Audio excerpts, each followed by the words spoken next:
Hello, it's Tanisha Spain, host of Mid-American Gardener. Thanks so much for joining us for another episode. I'm joined today by my friend John Bodensteiner. Hi there. And we've got a lot to cover. We're going to talk some fall planting and ways to save things. So John, first introduce yourself and tell us a little bit about you. I am a Vermilion County Master Gardener and live up by Bismarck. I volunteer at Schlarman High School. I take care of the greenhouse and teach botany, a little bit of the biology, and 8th grade science, and just enjoy all plants.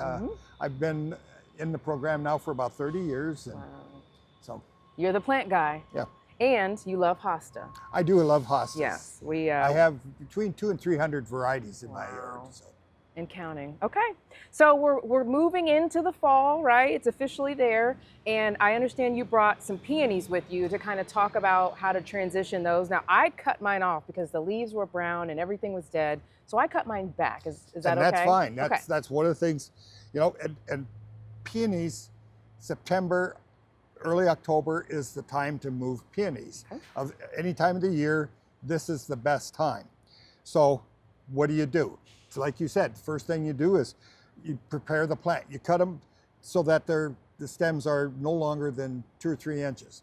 And after you're done moving them, you can even cut them closer if you want, and then clean up any, especially if you had disease, powdery mildew, black spot. You want to get every leaf and every stem, and even possibly, if you're not moving it, remulch the area with some fresh mulch. Because come next spring, when it rains, as the rain hits that soil, a lot of those diseases will overwinter in the soil, and when it splashes up, it's going to hit those real low leaves, and it's going to reinfect the plant right away. But I wanted to talk a little bit about moving a peony, and because now is the time to do that. About every 5 to 7 years, peonies usually benefit from a move. I need to move mine, not because they've been there so long, they have been, but because the trees that I had planted when the peonies were in full sun, now they're in quite a bit of shade. So they're not doing as well. They're more prone to the powdery mildew, the diseases, and they don't flower as much. So I am going to dig them up. And now you're not talking about just separating them. You're talking about a whole literal transplant. The whole plant. Okay. And some people will go down and just slice it in half. I don't do that. What I found best is to go around the plant and go straight, and you'll kind of know where to dig, because what you call the drip line of the plant, where the outside leaves, that's where the outside roots are going to be. So you're going to want to go kind of there and go down and underneath the plant and kind of raise it up. Do not pull on those short stems that you left there, that are there. You don't want to pull those up, and you want to be careful not to damage the roots as you get the shovel underneath enough to push up. And once you get it out of the ground, look at it. If it's a huge plant, you may want to divide it. And I just happened to bring one. It's in some peat moss, so can't really see the little eyes, but there are 3 or 4 eyes on this. You want a minimum of 3 to 4 or 5 eyes on your cuttings. So what you need to do is take a sharp knife once you've cleaned all the old soil off, and you can assess what you've got. You can take a sharp knife and cut them. Make sure that you clean the knife in between each cut so that you're not going to transfer some disease. So once you get these divided, what you're going to do then is you want to prepare the soil, figure out where you're going to put them, prepare the soil, dig your hole to the point where when you plant this, the top of the eyes are going to be about 1 inch to no more than 2 inches below the surface of the ground. Okay. Once you've got that, then you can put the soil back on, being careful not to stomp on it or anything. You don't want to destroy the eyes or anything like that. Once you get the soil back on, and it's, and what you want to do is water it then deeply. Just don't give it a, you want to water it so that it's, those roots, the top is going to dry off, and you're going to want those roots to search for the water deep. And you'll want to do that once a week, probably until the ground freezes. Okay. You may want to give it a little bit of, depending on your soil, if it's clay and bad soil, you may want to give it a little bone meal, a little organic fertilizer. Don't give it the lawn fertilizer that's all high nitrogen. You want a 10-10-10, something like that. Okay. The next thing, it's hard for us. We have to be patient. That's the one thing a lot of gardeners lack. It's not going to probably bloom the next year. Yeah. You're going to get a lot of the growth, and it's going to be establishing itself. The next year is when you can expect quite a few flowers, and each year up to 5-6 years, that's when you're going to have the nicest flowers. Okay. And like, you know, and we talked about, I think maybe last time we were on air, if you get the little marshmallow type flowers before they open, you can cut those off, wrap them in newspaper, put them in your refrigerator, and save them for up to 6 weeks. And you can have just pull them out and enjoy it. And pull them out and enjoy them all the way through. So okay, excellent. That's my little tutorial on peonies. These striking, beautiful berries kept catching my eye. Okay. They're so bright. This is a shrub that I've had.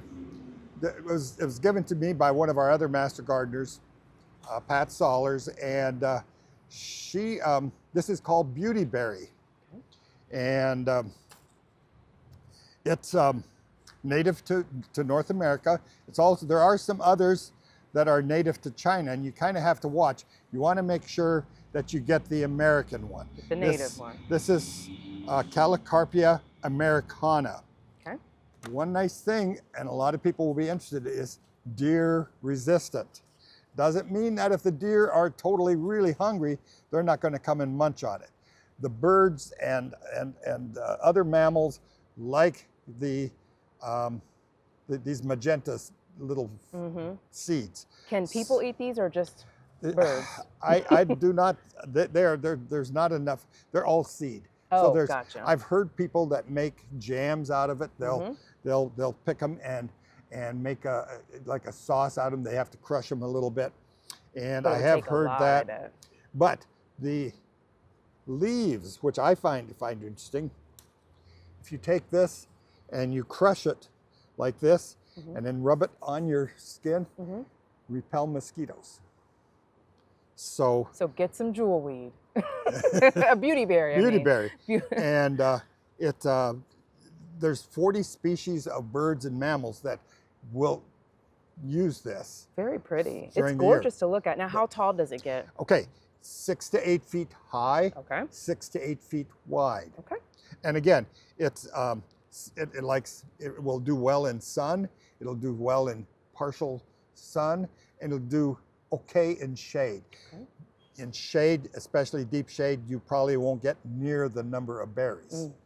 The more sun you give it, the better it is. It likes full sun. It gets a little bit bigger every year. And you know, if you can, a hedge of this is just beautiful. I bet, especially this time of year. It's native, so very resilient, and very few diseases, problems with it. And the magenta, the berries are just that's stunning. And once the leaves drop, then you just stunning. And they will stay on after it freezes. Once after you get a hard freeze, after a month you probably notice them start to discolor a little bit. Okay. So as we're talking about fall and moving things around and what it's time to do, I have two questions. One, I love sweet potato vine as a nice whatever. The ornamental sweet potato. Yes. And I was pulling them out of my flower boxes, and they had little tubers on the bottom. So I saved them, but I didn't know for sure if I could plant those and get the same purple true vine next year. You will. And what you can actually do is, like sweet potatoes, sometime in sweet potatoes are very, very sensitive to frost above the ground. Okay.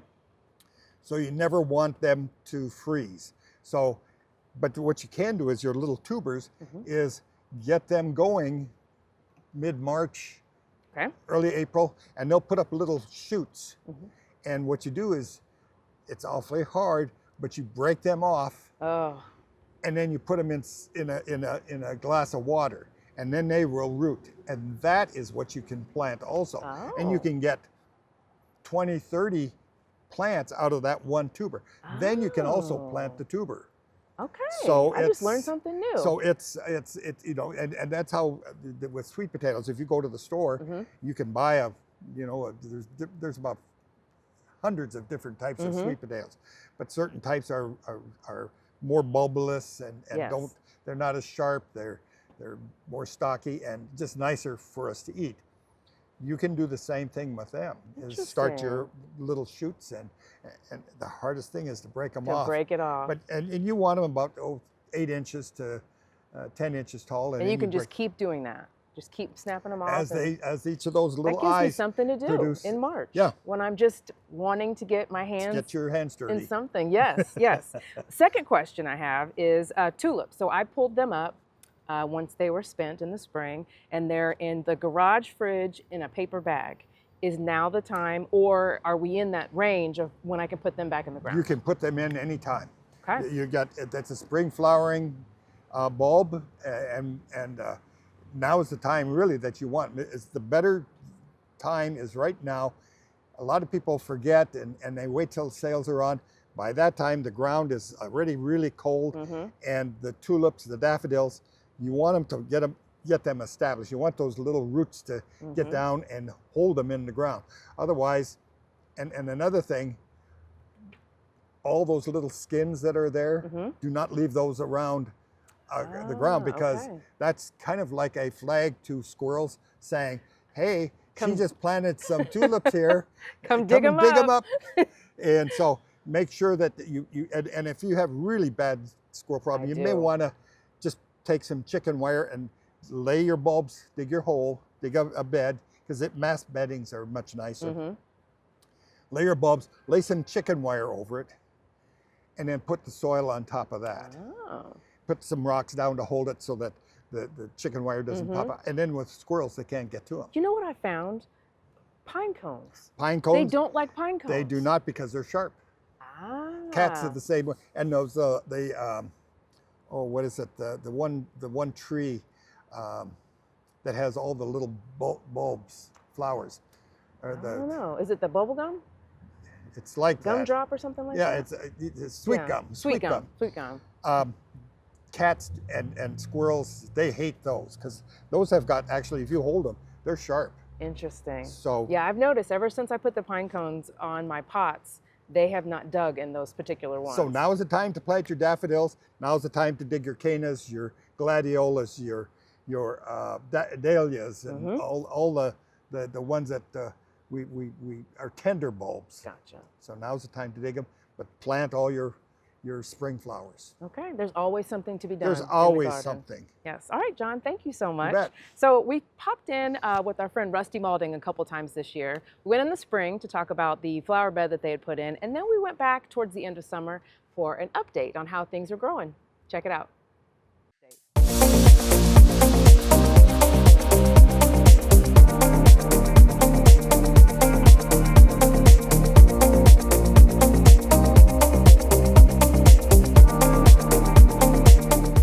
Well, Rusty, thanks so much for letting us come back. It's a beautiful morning so far. It's going to be a hot one today. It's going to be a hot one. That's why we scheduled this shoot in the morning. So we came out earlier in the spring and we looked at this exact bed that you guys put in, native plants. Yeah. And now I thought it would be a cool idea to come back towards the end of the summer and see how it did, what lessons you learned, what did well, what didn't do so well, and just kind of show people the progression of a new flower bed and how it kind of grows in and what it looks like. Sure, absolutely. Well, we have lots of things that we can talk about here today. Okay.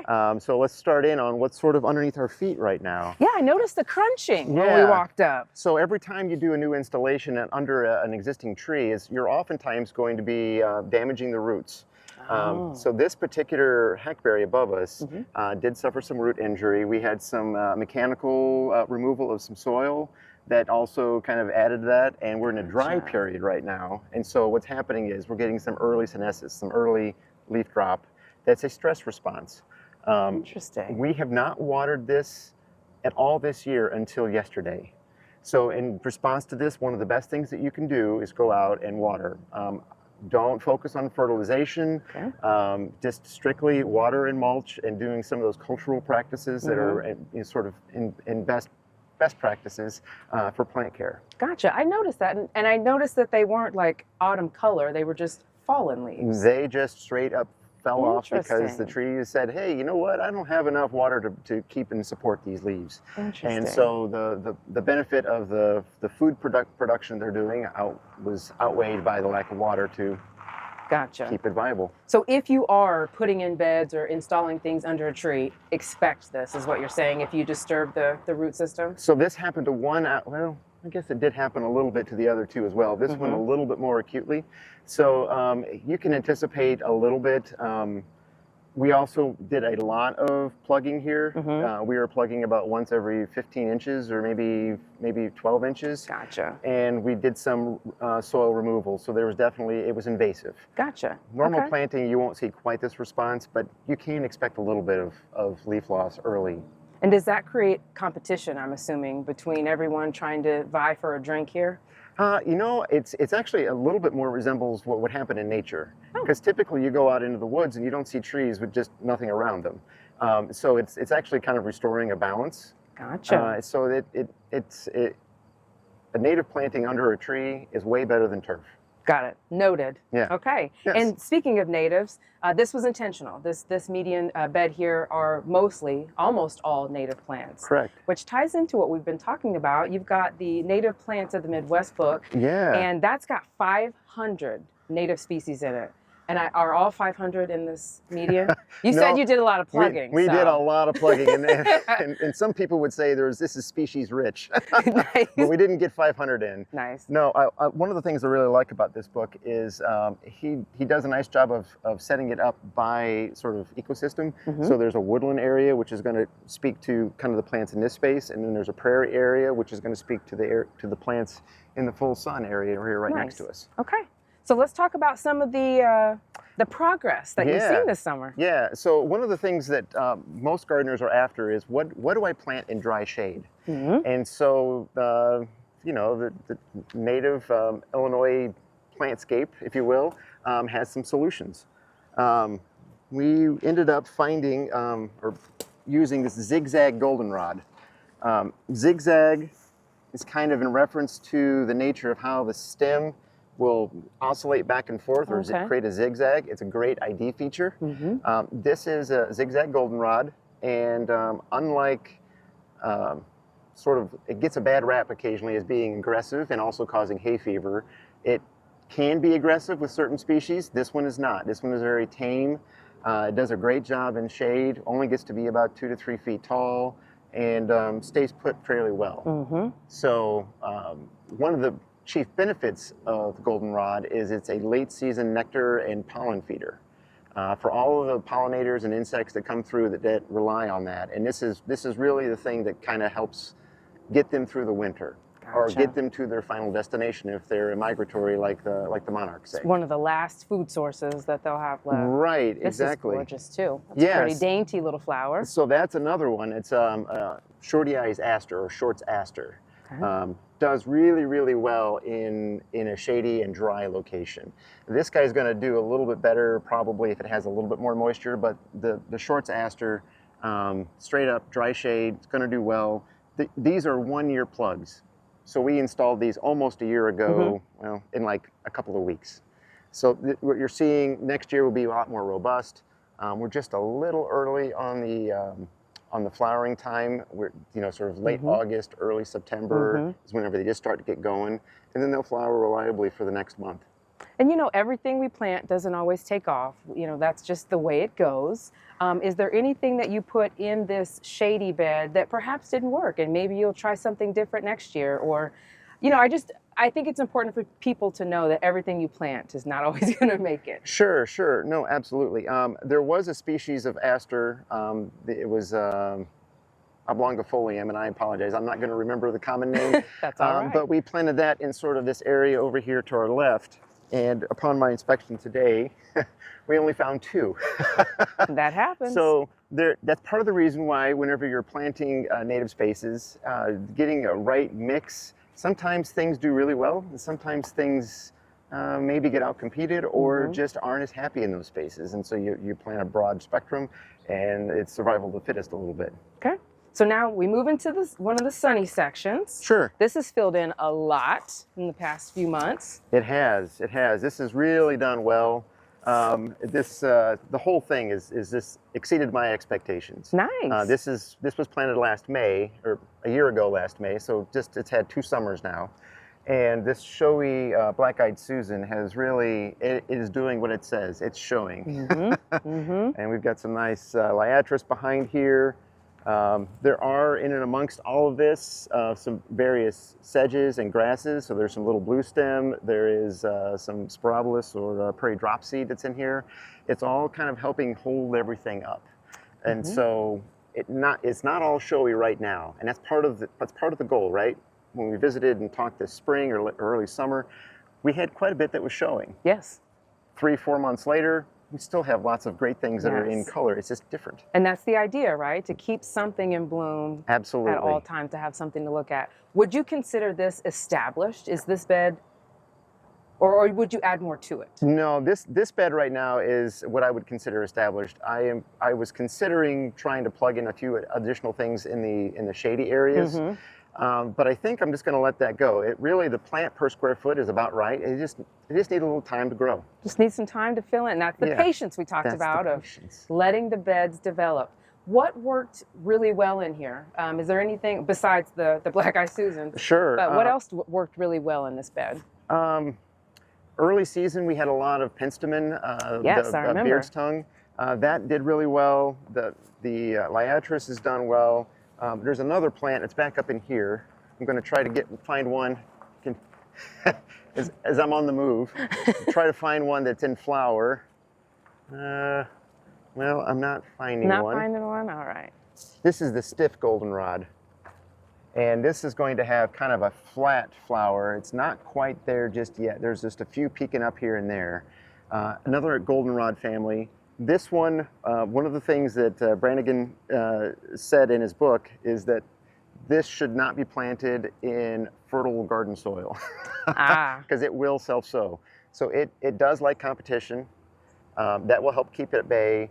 And also, don't amend your soils. Or if you've got a clay patch or a sandy vein, this is a very adaptable goldenrod, and that will also help kind of keep it at bay. So this is another great one that it's not as aggressive as some of the goldenrod is that people fear. Don't make the environment too hospitable. That's right. That's right. The echinacea, one of the things that we saw earlier, these are the seed heads from the purple coneflower. And we saw some goldfinches feeding on those before we were getting ready for this shoot. So that's always a welcome addition to anybody's garden, I think. Very nice. And then, so as far as maintenance goes, when a frost comes through, or when will you cut this down? Will you leave it? How do you maintain a native flower bed? Sure. If this is at my house, I'm going to wait until spring. And then I'm going to go through and I'm going to cut most things back to about a foot. Okay. And some of these stems you can see are rather large. And what that's going to do is if it's has a hole down the center, if the pith is hollow, that will create a natural nesting spot for some of our native bees for next fall. Nice. So if you leave those, that then becomes an overwintering spot for some of our native insects. That's bringing it totally full circle, right? Because we're attracting the pollinators, creating that environment for them, and now they've got a place to overwinter. Yeah, absolutely. If this is at the front of your house and maybe you've got a shorter version of this, you can do it like in November or December. You know, that's perfectly acceptable. It really becomes down to an aesthetic taste. I would prefer that you try to cut back again about a foot high, and that again you're creating some ground. You're leaving the material on the ground, creating some overwintering space. Leave the foliage though. Okay. Now I asked Alan this on our interview, and I'll ask you as well. Yeah. When people say, "Oh, natives they're not real showy. They don't do it for me." What is your response to that? I mean, come on. Not all natives are showy. Not all ornamentals are showy. They all have their own unique niche, and at different times of year. And it really is a matter of finding something that's going to fit your aesthetic preference. I think any of these could be showy, for sure, better in context than all alone. A lot of times, I think one of the departures from native landscaping, I should say from ornamental, strictly like traditional gardening, is that in there you tend to have more sweeps and large masses. Natives, certain ones will lend themselves to that, others do not. All right, Rusty, always a pleasure. Thank you so much for letting us come out. And I hope that you got some use out of that book. You said that you were familiar with it before I even brought it up. I was. Some of my staff have this in their personal collection, and I'm looking at getting a copy for our staff collection there at the office. Well, you might just have to call in. Yeah. There you go. Become a friend. Become a friend. All right, always a pleasure. Thank you so much. Thank you.